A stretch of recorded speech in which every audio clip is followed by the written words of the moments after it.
तुम्हाला माहित आहे का? कच्च्या नारळाची भाजी करतात किंवा चटणी किंवा कढी. मलाही माहिती नव्हतं, पण मी करून पाहिली. असली भारी झाली, अप्रतिम लागली. त्यामुळंच मी तुमच्यापर्यंत शेअर करण्यासाठी ही रेसिपी बनवली आहे. नक्कीच मला तर खूपच आवडली. एकदम भारीच.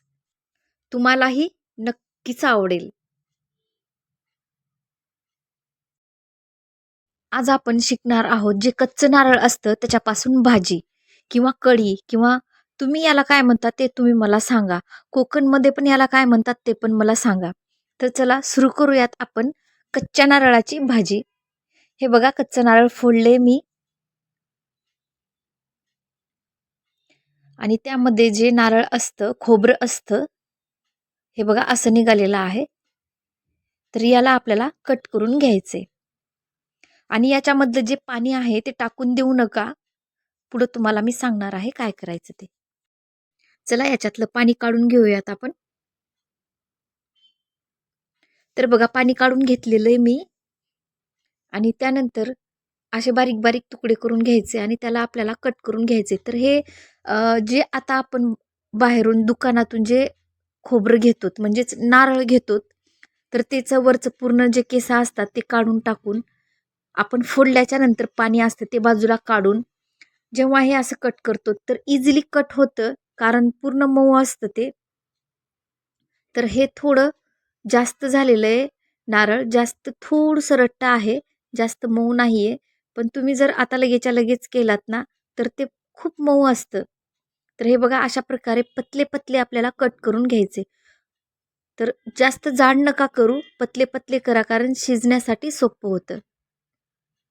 हे बघा अशा पद्धतीनं पतले-पतले करून घ्यायचे आहेत. हे बघा एवढे मी पतले-पतले कट करून घेतलेले आहेत. आणि जे दुसरे आहेत बघा हे, तर हे मला आपल्याला मिक्सरमधून काढून घ्यायचे. तर मिक्सरमधून बारीक करून घ्यायचे. त्यासाठी थोडंसं पाणी लागत असेल, 2 कप, 3 कप तर तुम्ही टाकून ते बारीक करून घ्या. पूर्ण आपल्याला जे म्हणतात ना नारळाचं दूध, तर ते दूध आपल्याला तयार करून घ्यायचे. तर बघा हे तयार करून घेतलेलं आहे. किती सुंदर दिसत आहे बघा आणि खूप टेस्टी लागतं. ते साईडला ठेवूयात. बघा दाखवते तुम्हाला मी हे असे बारीक-बारीक केलेले कट. त्यानंतर घेतलेले आहेत 4-5 मी लाल मिरची घेतलेली आहेत. 20 ते 22 लसणाच्या पाकळ्या आणि थोडे जिरे घेतलेले आहेत. ते आपण पेस्ट करून घेतलेले आहोत मिक्सरमध्ये. त्यानंतर इथं आपल्याला ऑइल टाकून घ्यायचे. तर बघा ऑइल किती टाकायचं 2 ते 3 टेबलस्पून ऑइल टाकलात तरीही चालतं. कारण जे खोबरं असतं ना, तर त्याला ऑइल भरपूर असतं. कारण जेव्हा आपण जास्त शिजवतो, तर त्यातून बऱ्यापैकी ऑइल निघतं. तर बघा इथं 1 टोमॅटोज, त्याच्यानंतर मीडियम साईजचा कांदा आणि आपल्याला फोडणीसाठी थोडंसं घेतलेलं आहे मी कढीपत्ता. तर तुमच्याकडे याला काय म्हणतात ते नक्कीच सांगा. कोणी कढी म्हणतं, कोणी भाजी, कोणी चटणी म्हणतं. तर तुमच्याकडे ही भाजी कधी खाल्ली आहे का? तर याला म्हणतात काय? कोकणाकडे ही भाजी नेहमीच करतात, असं मी ऐकलेलं आहे. तर तुम्ही कुठून पाहतात? म्हणजेच माझा व्हिडिओ कोणाकोणापर्यंत पोहोचलेला आहे तो पण सांगा आणि ह्या भाजीला तुम्ही काय नाव देता हे पण सांगा. म्हणजे तुम्ही काय म्हणता हे पण सांगा. थोडा पिंक कलर येजेपर्यंत आपल्याला परतून घ्यायचा आहे कांदा आणि त्यानंतर जे आपण पेस्ट केलेलं आहे मिक्सरमध्ये, तर आपल्याला लाल मिरची, त्याच्यानंतर जिरे आणि लसण एवढंच टाकलेलं आहे मी आणि पेस्ट करून घेतलेली आहे मिक्सरमध्ये. तर बघा तुम्हाला जास्त स्पायसी आवडत असेल तर थोडं जास्त तिखट टाकून तुम्ही जास्त मिरची घेऊ शकतात. मिक्स करून घ्यायचं आहे आपल्याला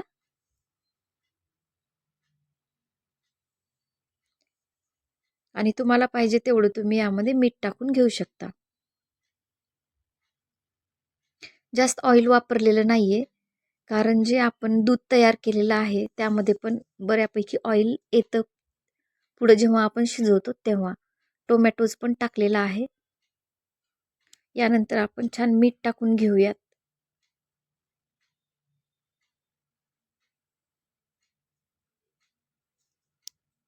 नक्कीच करा. केल्याच्या नंतर कमेंट करायला विसरू नका. आणि हो, हे जर कोकणापर्यंत व्हिडिओ पोहोचला असेल ना, तर नक्कीच आणखी दुसऱ्या कोणत्या रेसिपी असतात मला कमेंट करून नक्कीच सांगा. तर हळद टाकलेले आहे, थोडासा काळा मसाला पण टाकलेला आहे. आणि दुसरी गोष्ट मी जी करत आहे ती पद्धत खरंच अशीच तुम्ही करता का? ते पण कमेंटमध्ये सांगायला विसरू नका. आणि ज्यांनी कोणी आजपर्यंत ही कच्च्या नारळाची भाजी केलेली नाही, कच्च्या खोबऱ्याची भाजी केलेली नाहीये, नक्कीच करून पहा. अप्रतिम लागते. मसाले सगळे छान शिजलेले आहेत, बघू शकता तुम्ही. खूप छान स्मेल पण येत आहे. तर यानंतर आपल्याला यामध्ये जे आपण कट केलेले खोबरं आहेत ना, ते घालायचे आहेत. थोडंसं मीठ कमी होतं, त्यामुळे मी परत थोडं मीठ टाकलेलं आहे. व्यवस्थित मिक्स करून घेऊयात. कारण टोमॅटोज टाकल्याच्या नंतर, मीठ टाकल्याच्या नंतर टोमॅटोज पाणी सोडतात. तर व्यवस्थित मिक्स करून घ्या आणि त्यानंतर आपण जे कट केलेले खोबरं आहेत ना, ते इथं टाकायचे आहेत. व्यवस्थित मिक्स करून घेऊयात. आणि एक दुसरी गोष्ट म्हणजे जे खोबरं आपण कट केलेले आहोत ना, तर त्याआधी ना जे खोबऱ्याच्या बॅक साईडला जे ब्लॅक कलरचं असतं ना कव्हरवरचं, तर ते काढून टाका. तर मी तुम्हाला सांगण्यामध्ये विसरले, कारण मी सुद्धा काढलेलं नाही आहे. तुम्ही बघू शकता की ह्या खोबऱ्याच्या बॅक साईडला बघा, नारळाच्या बॅक साईडला जे बॅक साईडला ब्लॅक कलरचं जे आवरण असतं ना, ते काळी पाट म्हणतात, काहीतरी म्हणतात. तर ते काढून टाका तुम्ही. नारळ कच्चच आहे, हे नारळ कच्चच आहे, तर त्यामुळं काढायला तुम्हाला काही त्रास होणार नाही. सोपंच आहे. आणि नारळाचं पाणी जे निघालेलं आहे ते आपण इथं टाकून देणार आहोत. नारळाचं पाणी जर निघालं नसेल ना, तर तुम्ही जे प्यायला यूज करतात पाणी, तेच तुम्ही इथं टाकलात तरीही चालेल. व्यवस्थित मिक्स करून घेऊयात आणि झाकून ठेवूयात थोड्या वेळासाठी. तर मी सांगत होते, नारळाची जी पाट असते ब्लॅक कलरचं जे वरचं कव्हर असतं, तर तुम्ही चाकूच्या साहाय्याने वरची काढून घ्या. छान उकळी आलेली आहे बघा. इथंच तुमचं जे तुम्ही कट केलेले छोटे-छोटे तुकडे आहेत ते शिजून जातात. तर शिजले नसतील तर परत थोडं वरती झाकण ठेवून तुम्ही शिजवून घ्या. पुढे प्रोसिजर भरपूर आहे, आणखी प्रोसिजर संपलेली नाहीये. बघा, थोड्या वेळासाठी मी बंद करून ठेवते. 1 मिनिटासाठी बंद करून ठेवा. आणि त्यानंतर बघा, हे पूर्ण पाणी आटू दिलंय मी, कारण व्यवस्थित शिजण्यासाठी.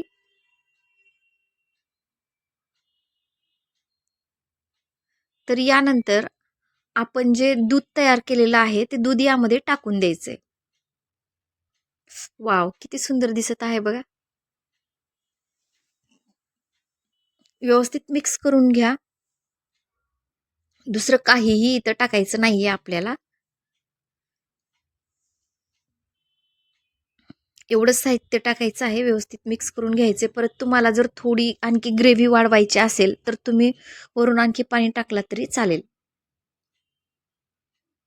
तर याचं बघा, तेल पण सुटतं बऱ्यापैकी, त्यामुळे मी सुरुवातीला कमीच ऑइल वापरलं होतं. व्यवस्थित मिक्स करून घेऊयात आणि उकळी येऊ देऊयात. थोडंसं मीठ आहे का नाही आपण पाहून घेऊयात. असेल तर ठीक, नसेल तर थोडंसं मीठ टाकून घ्या. छान उकळी आलेली आहे बघा. थोड्या वेळ आपल्याला झाकून ठेवायचे 1 मिनिटासाठी. 1 ते 2 मिनिटासाठी. शिजला असेल तर ठीक, शिजलं नसेल तर 2, 3, 5 मिनिट तुम्ही ठेवलात तरीही चालेल. तर सगळं शिजून जातं, कारण ते कोवळं नारळ असतं ना, तर त्यामुळं पूर्ण शिजून जातं. त्यामुळं काहीही टेन्शन नाही. वरती पूर्ण ऑइल येतं आणि स्मेल तर मस्त येत आहे आणि चव तर अप्रतिम लागते. तर वरच्या साईडला मी थोडीशी कोथिंबीर टाकून घ्या आणि कसुरी मेथी टाकून मस्त सर्व्ह करा. वाव! नक्कीच तुम्हाला आवडली असेल. नक्कीच करून पहा. कमेंट करा, लाईक करा, शेअर करा. आणि हो, नवीन अशीच रेसिपी पाहण्यासाठी बेल आयकॉन प्रेस करायला विसरू नका.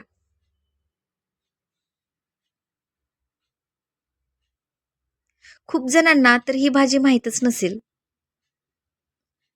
मी ट्राय केली आहे. मस्त लागते. पाहुणे घरी आले होते आणि मला समजत नव्हतं. अचानक आल्याच्या नंतर मी काय करू? तर मी ही भाजी केली, तर कळालंही नाही की मी कशाची भाजी केली आणि कशी केली. तर नक्कीच करा, खा आणि कमेंट करायला विसरू नका. आणि हो, सबस्क्राईब करा आणि मला सपोर्ट नक्की करा. भेटूयात अशाच पुढच्या व्हिडिओत. तोपर्यंत थँक यू.